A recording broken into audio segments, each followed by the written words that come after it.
어쩜 이렇게 시간이 안 가는지 정말 버스 안에서 고잉 이불 속에서 고잉 고잉은 언제나 너에게 고잉 고잉.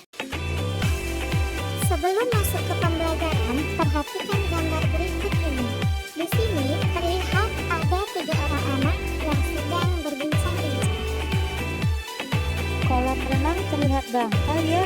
Kenapa bisa begitu ya? Kamu tahu tidak, kolam renang itu selalu terlihat lebih dangkal dari aslinya loh. Nah, begitulah perbincangan mereka. Dalam kehidupan sehari-hari, kita tidak lepas dari yang namanya cahaya.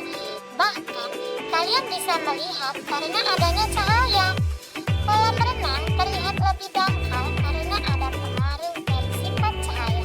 Yuk kita pelajari bersama apa saja sih sifat cahaya. Masih ingatkah kalian tentang energi cahaya terbesar di bumi?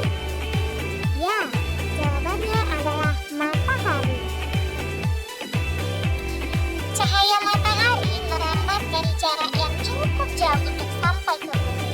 Cahaya tidak membutuhkan media seperti udara, air, atau benda padat untuk bergerak. Matahari bukan satu-satunya sumber cahaya. Lampu dan api juga menghasilkan energi cahaya. Sekarang mari kita pelajari apa itu cahaya dan sifat-sifatnya. Cahaya adalah gelombang elektromagnetik yang dapat ditangkap oleh cahaya mata kita. Sifat-sifat cahaya ada 5. Yang pertama, cahaya merambat lurus. Yang kedua, cahaya menembus benda bening. Yang ketiga, cahaya dapat dipantulkan. Keempat, cahaya dapat diuraikan. Dan yang terakhir, cahaya dapat dibiaskan. Cahaya merambat lurus. Dari sumbernya, cahaya merambat atau bergerak lurus. Berikut ini adalah peristiwa yang membuktikan cahaya merambat lurus. Yang pertama adalah cahaya matahari merambat lurus saat menembus celah-celah. Yang kedua, kita hanya dapat melihat api lilin melalui lubang pada kertas ketika posisi kita lurus. Dan yang ketiga, cahaya yang keluar dari senter merambat lurus. Bagaimana terbentuknya bayangan? Salah satu sifat cahaya adalah merambat lurus dan tidak berbelok. Nah, saat cahaya mengenai suatu benda, maka cahaya yang terhalang benda itu akan membentuk sebuah bayangan. Yang kedua, cahaya dapat dipantulkan. Contoh pertama, kita bisa melihat karena cahaya memantul dari benda ke mata kita. Jika tidak ada cahaya, maka tidak ada pantulan yang diterima oleh mata. Contoh kedua, ketika kita bercermin, cahaya dari lampu merambat ke cermin. Lalu, cahaya dipantulkan oleh cermin ke mata kita, sehingga kita dapat melihat pantulan kita di cermin. Ketiga, cahaya dapat menembus benda bening. Kita dapat melihat jelas melalui kaca jendela. Namun, kita tidak bisa melihat benda di balik tembok. Hal ini karena cahaya dapat menembus benda bening atau transparan. Menurut sifatnya terhadap cahaya, benda terbagi menjadi 1. Benda bening, benda yang dapat ditembus cahaya. 2. Benda buram, benda yang dapat ditembus sebagian cahaya. 3. Benda gelap, benda yang tidak dapat ditembus oleh cahaya. Keempat, cahaya dapat dibiaskan atau dibelokkan. Selain menembus benda bening, cahaya juga dapat dibiaskan atau dibelokkan. Ketika menembus media yang berbeda kerapatannya, cahaya akan dibiaskan. Peristiwa cahaya dapat dibiaskan terjadi pada kegiatan berikut. Ketika mengamati ikan di kolam, posisi ikan yang terlihat oleh mata bukanlah posisi asli, dan dasar kolam akan kelihatan lebih dangkal daripada kedalaman sebenarnya.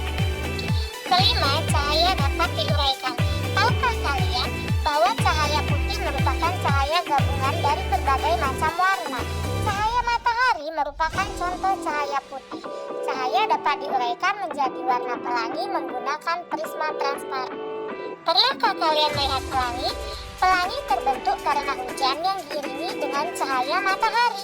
Air hujan bersifat seperti prisma transparan yang akan menguraikan cahaya matahari.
Demikian video pembelajaran kita kali ini mengenai cahaya dan sifatnya. Sekian dan terima kasih. Assalamualaikum warahmatullahi wabarakatuh.